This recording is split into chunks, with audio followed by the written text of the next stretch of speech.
Hello, my name is Tom Wilkinson and welcome to the Thinking in English podcast, a podcast for intermediate to advanced level English learners. The British Museum in London is full of controversial artefacts. Should the UK return these historical objects? Let's discuss this question today on this episode of Thinking in English.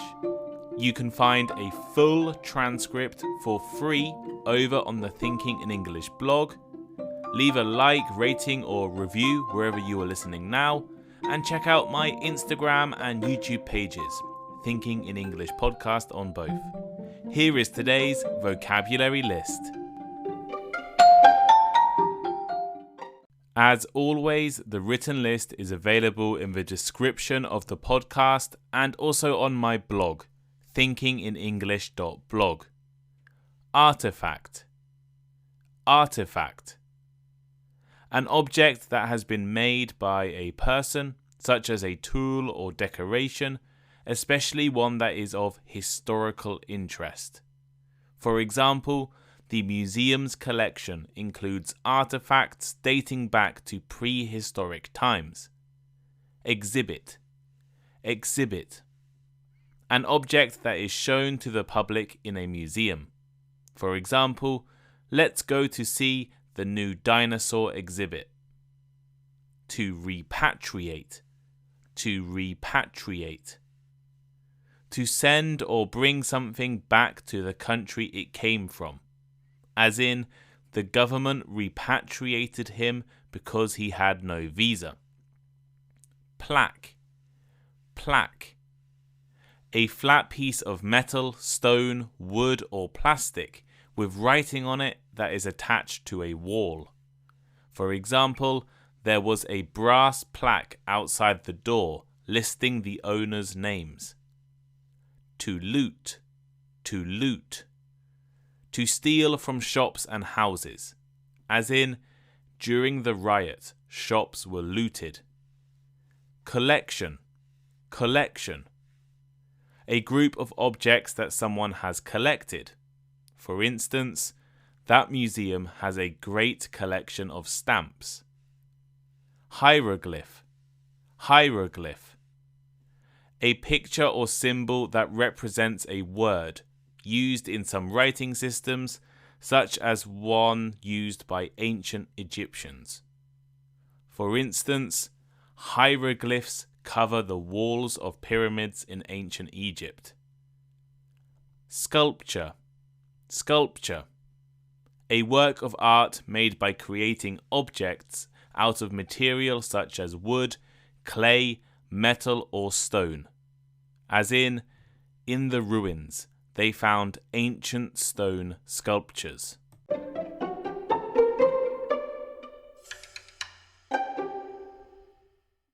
The British Museum has one of the greatest collections of historical artefacts in the world. From ancient Greek statues, Egyptian mummies and African sculptures, to an Easter Island head, Native American totem poles and Chinese pottery. Visiting the British Museum is one of the major reasons I became interested in history and cultures from around the globe. And even as I'm writing this episode now, there is a book from the British Museum on the bookcase behind me. You may have noticed something when I was listing the objects in the museum. They came from Greece, Egypt, Africa, China, the Pacific Islands and the Americas, but not the UK. While there are some exhibits from Britain, the vast majority of artefacts displayed in the British Museum come from other countries. The British Museum is a leftover from British Empire and Britain's history of colonialism. The origins of some of the collection is highly controversial. Some items were fairly purchased or donated to the museum. Others were purchased and gathered in mysterious or unknown circumstances. Some objects had been traded for centuries and eventually found their way into the museum. And some artefacts were found by British-sponsored archaeologists and historians. However, some of the objects in the British Museum were illegally stolen or taken against the will of their original owners. The Gweagal shield from Australia, the Akan drum from Ghana, items from China's Summer Palace, the Ashurbanipal reliefs from Iraq, the Moai from Rapa Nui. These are just some of the disputed artifacts that countries have requested to be repatriated. These items are some of the most historically and culturally important items in the world. Irreplaceable and unique treasures that tell stories about life in the past. Of course, the countries they were taken from want them back. So, should Britain return these stolen items? Yes? No? The answer is not as clear as you first think. In fact, I would argue that it is impossible to give a general answer to this question. Every artifact in the British Museum has a unique history, story, and context that needs to be discussed. I want to look at 3 of the most controversial artifacts in the museum's collection: the Benin bronzes, the Elgin or Parthenon marbles, and the Rosetta stone. The reason I've chosen these 3 artifacts is that they have all been in the news in the last few weeks, and are maybe the 3 most famous disputed items in the British Museum. The Benin bronzes. Let's start with some of the most controversial objects that can be found in museums across Europe and the USA. The Benin bronzes. The Benin bronzes is the collective name given to a large group of sculptures made of brass and bronze metal.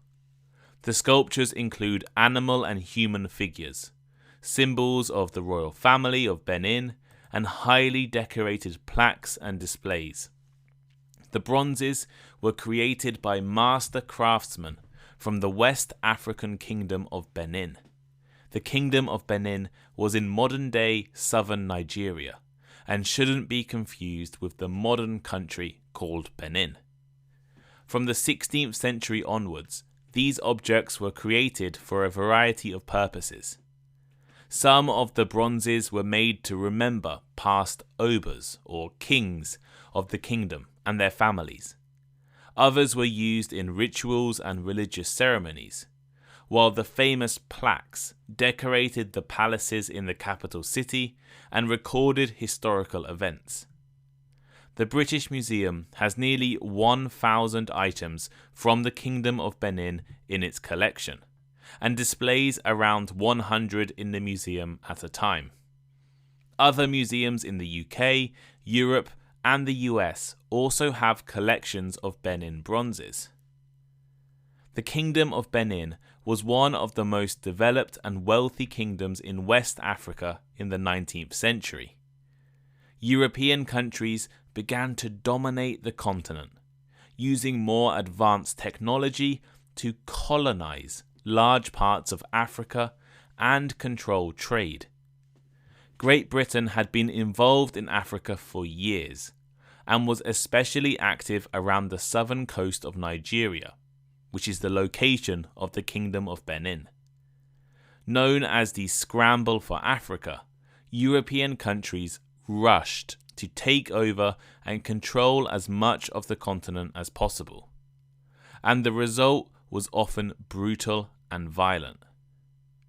Britain, in an attempt to gain more power and control in West Africa, began to expand their influence into Benin's neighbouring kingdoms. At the same time, Britain refused to accept Benin's trade requests and conditions. In January 1897, a group of British officials and African servants were attacked on a trade mission to Benin City. 7 British diplomats and 230 Africans working for the British were killed. Britain responded with violence. A large-scale military force invaded the Kingdom of Benin, and the capital city was taken over in February 1897. The occupation of Benin was brutal and devastating. Figures are unknown, but thousands of citizens of Benin are likely to have died during the invasion. The British forces destroyed the city. Buildings, palaces, and monuments were burned to the ground. The British soldiers looted the city. They ripped ancient bronze plaques off the walls of the palaces as the men, women, and children of the city died. The soldiers entered religious and royal shrines, taking bronze statues of former kings and other objects. The Oba of Benin, the kings, were exiled, and other chiefs in the country were executed by the British. The Kingdom of Benin had been completely destroyed, their royal family removed, palaces and buildings demolished, independence taken by the British, and history looted by soldiers. The British Museum were given a large number of Benin bronzes by the government in 1897. Other bronzes were sold to museums around the world, and the British Museum increased their collection by buying from private collectors in the 1940s and 50s. For decades, requests have been made to return stolen artifacts to their place of origin.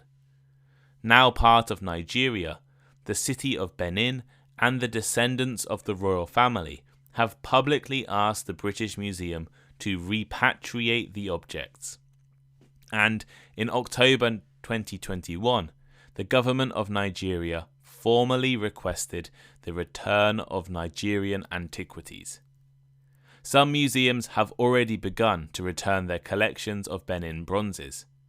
Just a few weeks ago, London's Horniman Museum announced they would be returning 72 items to Nigeria, the first UK museum to do so. According to the director of the Horniman Museum, after researching claims in detail, there was no doubt they'd been looted, so there was a moral argument for their return.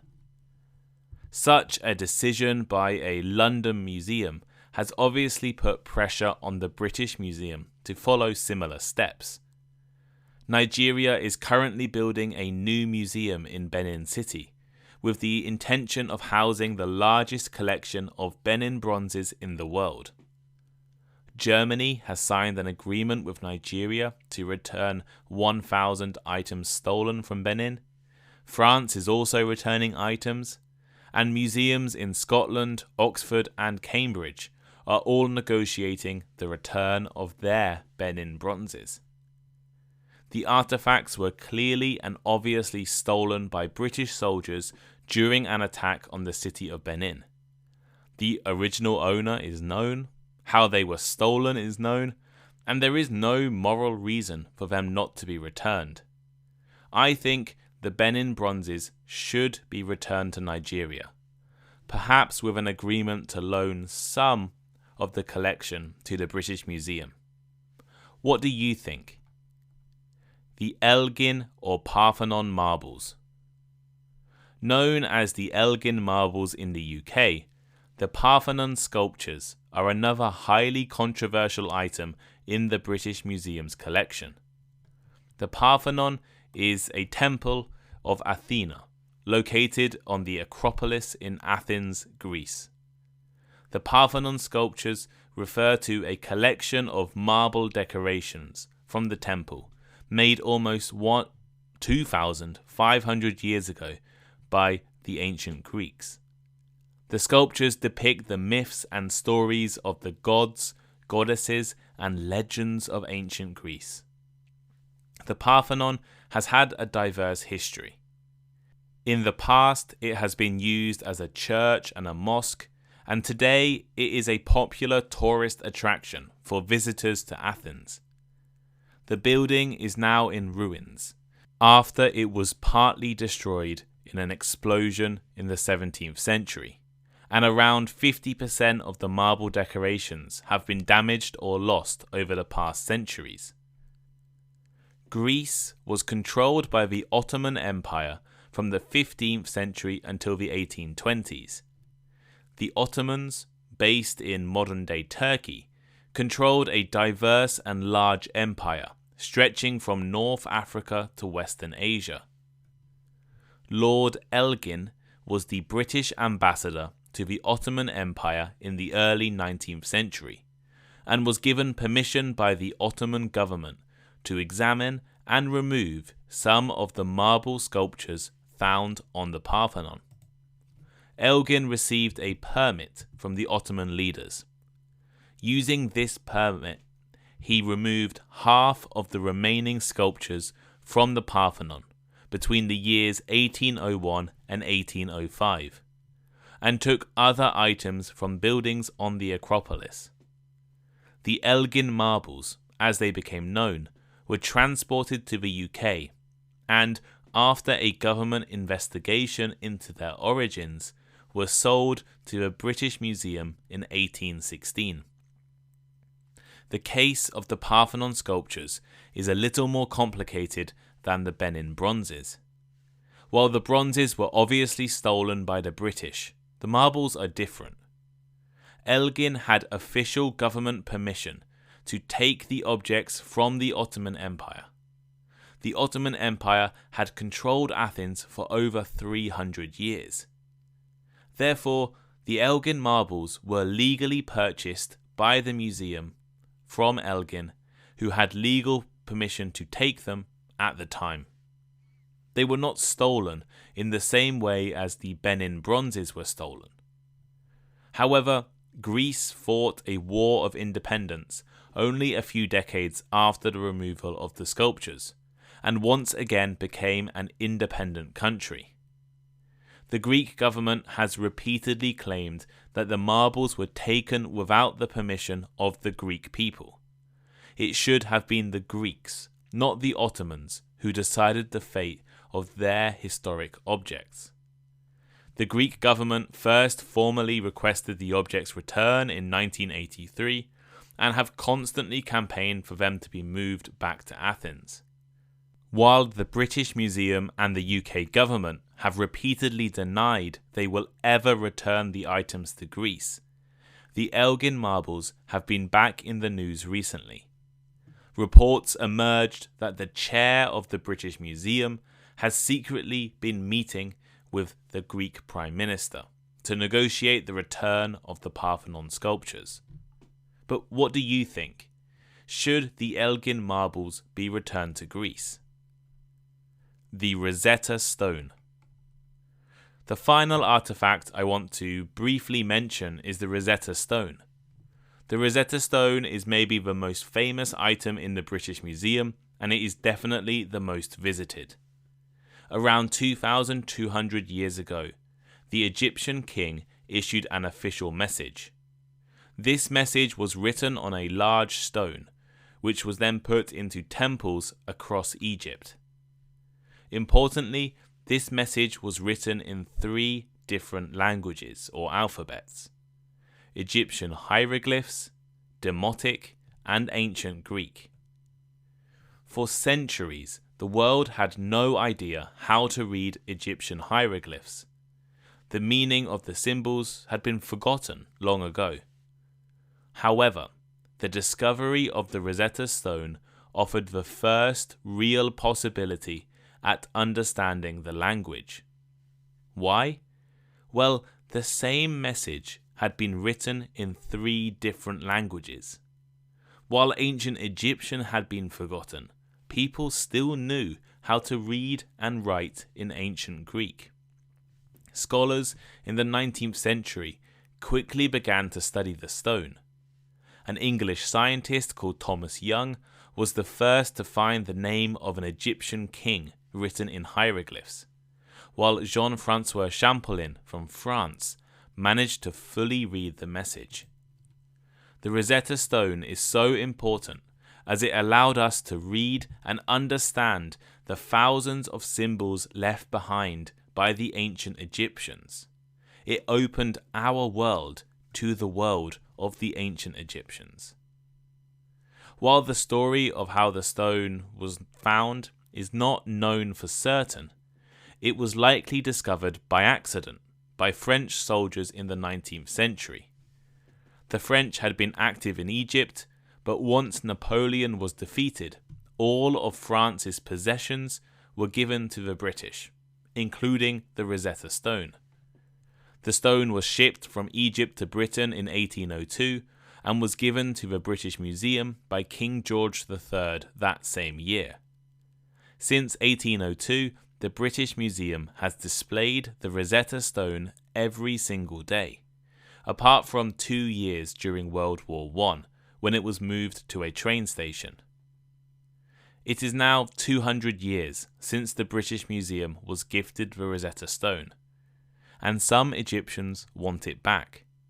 Over 100,000 people have signed a petition for it to be sent back to Egypt.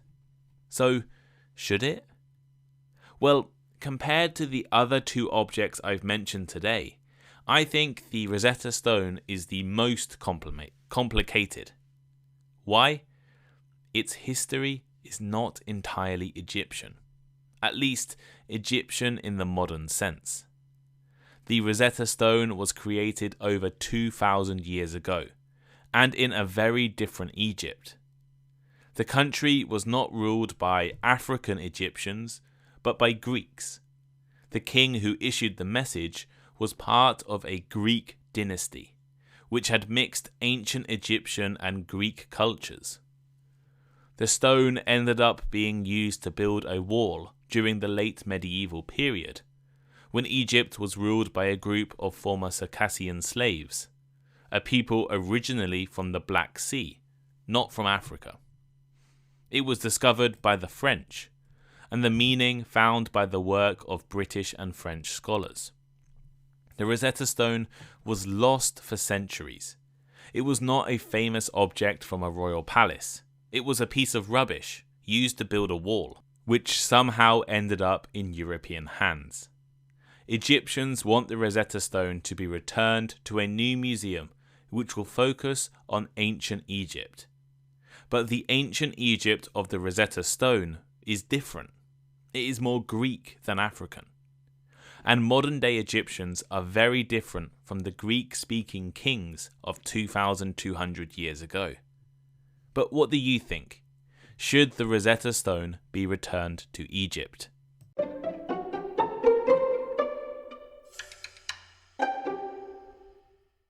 So here is today's final thought. Today, I have tried to introduce the stories of 3 of the most controversial items in the British Museum: the Benin bronzes, the Parthenon sculptures, and the Rosetta Stone. The case for the Benin bronzes is clear, in my opinion.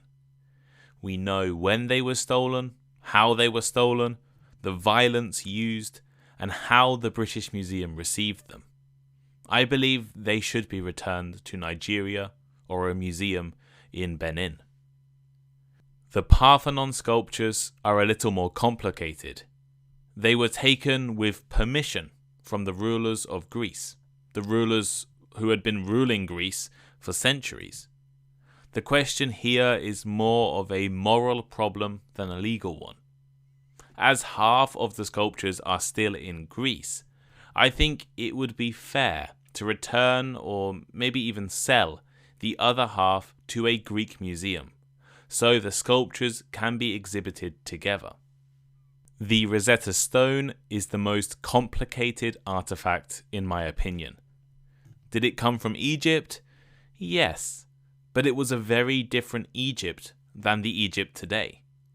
It was not a highly prized object that had been stolen. It was found by accident by some French soldiers. The history of the Rosetta Stone is international. It was created by Egyptians on the command of a Greek king, used by Circassians to build a wall, found by Europeans, and studied by the French and British. But what do you think? Should these objects be returned to their original countries? Should the Rosetta Stone be given back to Egypt? The Benin bronzes to Nigeria? The Elgin or Parthenon marbles back to Greece? Let me know. Let me know what you think, why or why they shouldn't be. You can leave a comment on the blog, on the Thinking in English blog, a comment on Spotify, or send me a message on Instagram. Thinking in English podcast over on Instagram. And actually, Thinking in English podcast over on YouTube as well. We are almost at 1,000 YouTube subscribers. I think as I'm writing this episode now, it's around 840. So can we get to 1,000 YouTube subscribers by the end of December? I can only do it with your support. So please go over to YouTube, subscribe, watch a few of the podcast transcripts over there, and let me know what you think. Let me know what kind of content you want to see on YouTube. And if you love listening to Thinking in English, you're going to love the Patreon. We do a weekly conversation club every Tuesday. And right now, it is just $5 a month. $10 if you want bonus episodes as well. Why am I telling you this? It's the best deal ever. Join the conversation club today. Do it. Go and join now. It's just $5. Why should you join today? Well, in 2023, probably middle of January, I'm increasing the price. If you join today, it's just $5 forever. If you join in January, you might be paying more. So join now. Join while it's $5. Even if you can't join until January or February, go and join now, because it's going to be cheaper if you join now than if you join next month. In fact, all of the levels of the Patreon will increase slightly in price. So join the $10 tier. Join the $40 now, because if you don't, it will be more expensive in the future.